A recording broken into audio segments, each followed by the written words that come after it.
Hi, you guys. I'm Miss Orme, and today I'm going to read one of my favorite winter books, The Polar Express. This is written and illustrated by Chris von Allsburg, and the illustrations are just beautiful.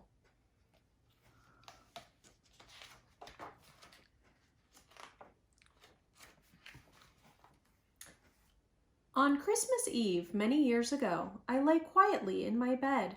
I did not rustle the sheets. I breathed slowly and silently. I was listening for a sound a friend had told me I'd never hear, the ringing bells of Santa's sleigh. There is no Santa, my friend had insisted, but I knew he was wrong. Late that night, I did hear sounds, though not of ringing bells. From outside, the sounds of hissing steam and squeaking metal. I looked through my window and I saw a train standing perfectly still in front of my house. It was wrapped in an apron of steam. Snowflakes fell lightly around it. A conductor stood at the open door of one of the cars. He took a large pocket watch from his vest, then looked up at my window. I put on my slippers and robe. I tiptoed downstairs to the door. All aboard, the conductor cried out. I ran up to him. Well, he said, are you coming? Where? I asked. Why, to the North Pole, of course, was his answer. This is the Polar Express.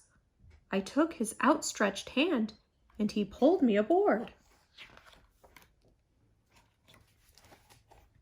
The train was filled with other children, all in their pajamas and nightgowns. We sang Christmas carols and ate candies with nougat centers as white as snow. We drank hot cocoa as thick and rich as melted chocolate bars. Outside, the lights of towns and villages flickered in the distance as the Polar Express raced northward.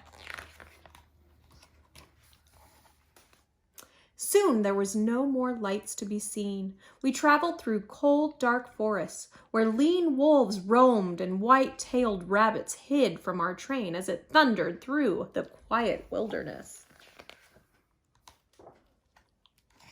We climbed mountains so high it seemed as if we would scrape the moon. But the Polar Express never slowed down. Faster and faster we ran along, rolling over peaks and through valleys like a car on a roller coaster. The mountains turned into hills, the hills to snow-covered plains. We crossed a barren desert of ice, the great polar ice cap. Lights appeared in the distance. They looked like lights of a strange ocean liner sailing on a frozen sea. There, said the conductor, is the North Pole. The North Pole. It was a huge city standing alone on the top of the world, filled with factories where every Christmas toy was made. At first, we saw no elves. They are gathered at the center of the city, the conductor told us. That is where Santa will give the first gift of Christmas. Who receives the first gift? We all asked. The conductor announced, he will choose one of you. Look, shouted one of the children, the elves! Outside, we saw hundreds of elves. As our train drew closer to the center of the North Pole, we slowed to a crawl. So crowded were the streets with Santa's helpers, when the Polar Express could go no farther. We stopped, and the conductor let us outside. We pressed through the crowd to the edge of a large open circle. In front of us stood Santa's sleigh. The reindeer were excited. They pranced and paced, ringing the silver sleigh bells that hung from their harnesses. It was a magical sound like nothing I'd ever heard. Across the circle, elves moved apart, and Santa Claus appeared. The elves cheered wildly. He marched over to us and, pointing to me, said, let's have this fellow here. He jumped into his sleigh. The conductor handed me up. I sat on Santa's knee, and he asked, now what would you like for Christmas? I knew that I could have any gift I could imagine, but the thing I wanted most for Christmas was not inside Santa's giant bag. What I wanted more than anything was one silver bell from Santa's sleigh. When I asked, Santa smiled. Then he gave me a hug and told an elf to cut a bell from the reindeer's harness. The elf tossed it up to Santa. He stood holding the bell high above him and called out, "The first gift of Christmas." A clock struck midnight. As the elves roared their approval, Santa handed the bell to me, and I put it in my bathrobe pocket. The conductor helped me down from the sleigh. Santa shouted out the reindeers' names and cracked his whip. His team charged forward and climbed into the air. Santa circled once above us, then disappeared into the cold, dark polar sky.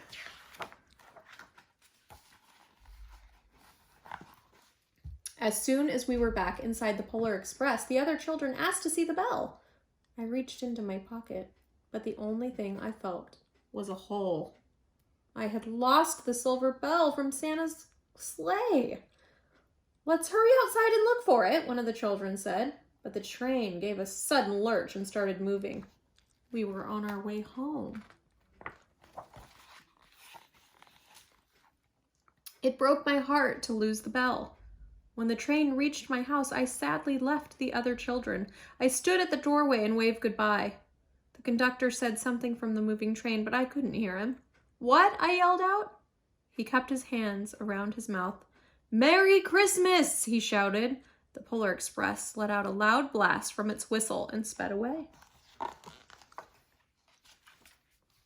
On Christmas morning, my little sister Sarah and I opened our presents.